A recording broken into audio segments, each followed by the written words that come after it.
Have you ever had one of those days where everything just seems to go wrong? You spill your coffee, miss the bus, forget an important meeting. It feels like the universe is conspiring against you. But what if I told you about a man who experienced the absolute worst luck imaginable? Not once, but twice, and somehow turned it into the most incredible story of survival. This is the unbelievable tale of Tsutomu Yamaguchi, the man who stared into the heart of two atomic suns and lived to tell the tale. Our story begins on a seemingly ordinary day, August 6, 1945. Tsutomu Yamaguchi, a 29-year-old naval engineer, was in Hiroshima. He wasn't there by choice. It was a business trip for his employer, Mitsubishi Heavy Industries. He and his colleagues had been working there for 3 months, designing a new oil tanker. It was supposed to be his last day in the city. He was wrapping things up, ready to finally go home to his wife Hisako and their infant son, Katsutoshi, in Nagasaki.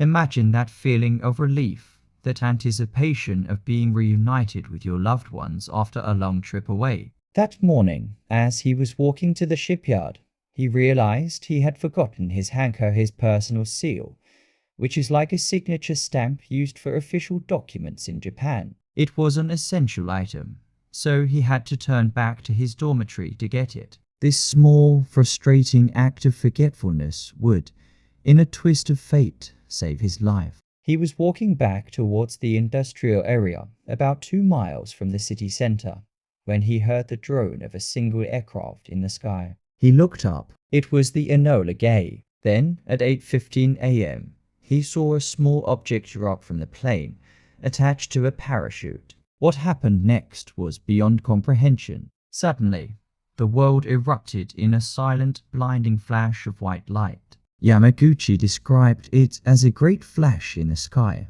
like a massive magnesium flare.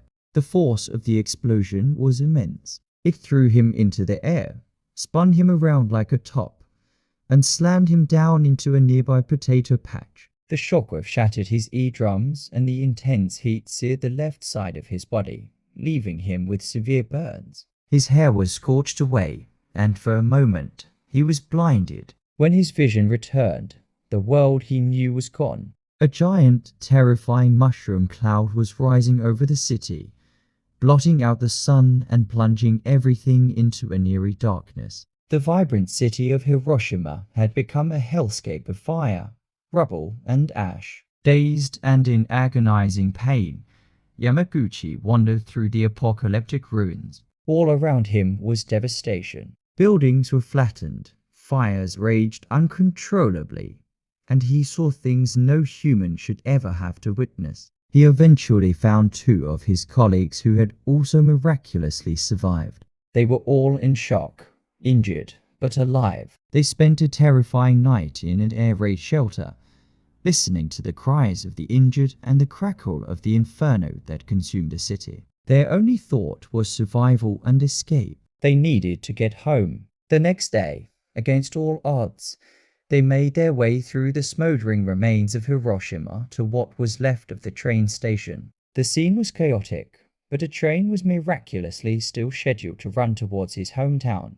Desperate to get back to his family, the badly burned and injured Yamaguchi boarded the train packed with other dazed and wounded survivors. It was a hellish journey through a landscape of total destruction. He was weak, in pain, and utterly traumatized, but the thought of his wife and child drove him onward. He was going home. He was going to Nagasaki. He arrived in Nagasaki on August 8th and limped to a hospital. The doctor who treated him was an old school friend, but the burns were so severe that his friend didn't even recognize him at first. His body was wrapped in bandages, but he was home. He was with his family. You'd think the nightmare was over, that he had escaped the worst thing that could ever happen to a person. You'd think he was finally safe. You would be wrong. The very next day, August 9th, despite his horrific injuries, Yamaguchi reported for work at the Mitsubishi office in Nagasaki. He felt it was his duty. He had to explain what had happened, to report on the disaster he had just witnessed. He was in a meeting with his boss, describing the unbelievable bomb he saw in Hiroshima. He tried to explain the blinding flash, the mushroom cloud, the city turning to dust.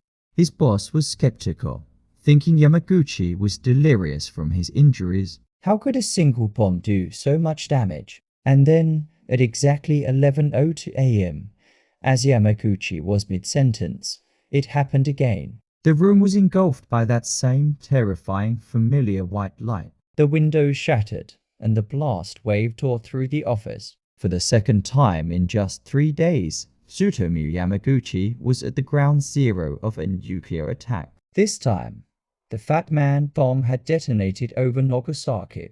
The office was only about 2 miles from the hypocenter, the same distance he had been from the blast in Hiroshima. The building was wrecked, but incredibly, Yamaguchi was largely unhurt this time. His existing bandages were blown off, and he was hit by a wave of radiation.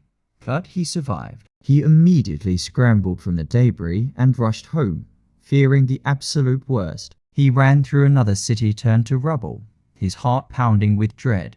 Miraculously, he found his house damaged but still standing. Even more miraculously, his wife and son had been out looking for burn ointment for him and were in a tunnel when the bomb hit, which shielded them from the blast. They were shaken, but they were alive. The man who had been bombed twice had, by some impossible stroke of fortune, found his family safe. In the aftermath, Yamaguchi's health suffered greatly. His hair fell out completely, the wounds on his arms turned gangrenous, and he vomited constantly. He was a double hibakusha, a survivor of 2 atomic bombings. For years, he kept his story quiet, not wanting the attention or the stigma. He simply tried to live a normal life, working as a translator, raising his family, and watching his children grow up. He watched as Japan rebuilt itself from the ashes.